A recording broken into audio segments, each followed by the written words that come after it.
Let's look at some examples of leaf arrangement and division.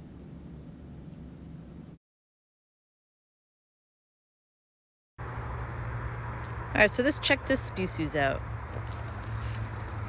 When we look at this here, first thing we want to do is look for the presence of a bud.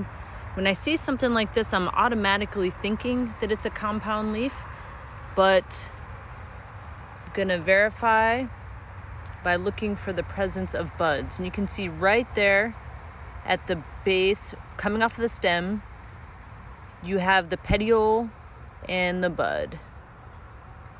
So just to verify, when I'm gonna take what I think is a leaf, I'm gonna look along here and make sure that I don't see any buds at those locations. And so on this one, we can determine that we're dealing with a compound leaf, and it is an odd compound leaf because at the end you have one left. So here's a branch off of a species I just collected, and we're gonna take a look at the leaf arrangement and the leaf division.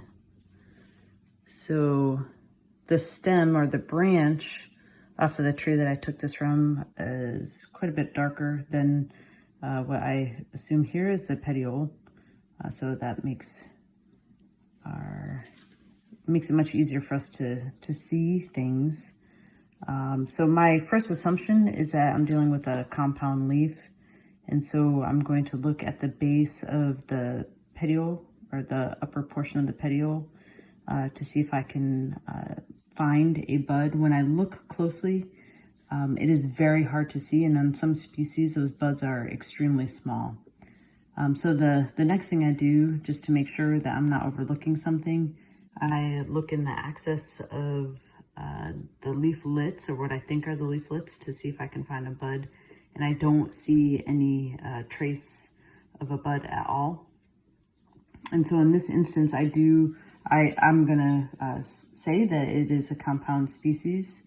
The arrangement is alternate. You have one leaf here, another leaf right there. At lower portions of this branch, the leaves are kind of close together. That's why it's important to look at the entire sample. And when we look at the division, it's pinnately compound, right? They're roughly in pairs. And then we want to look at the tip to see if it is odd or even. In this case, the tip is even.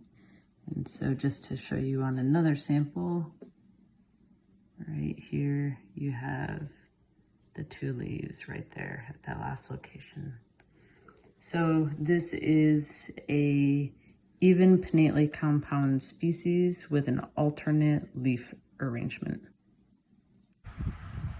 All right, so let's take a look at this annual forb that I just pulled. Get a close look at it.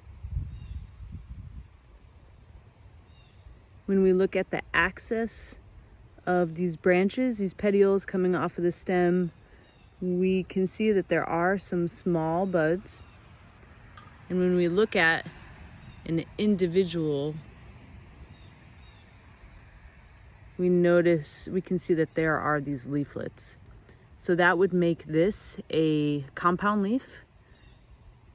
Trifoliate, you can use that as an additional descriptor.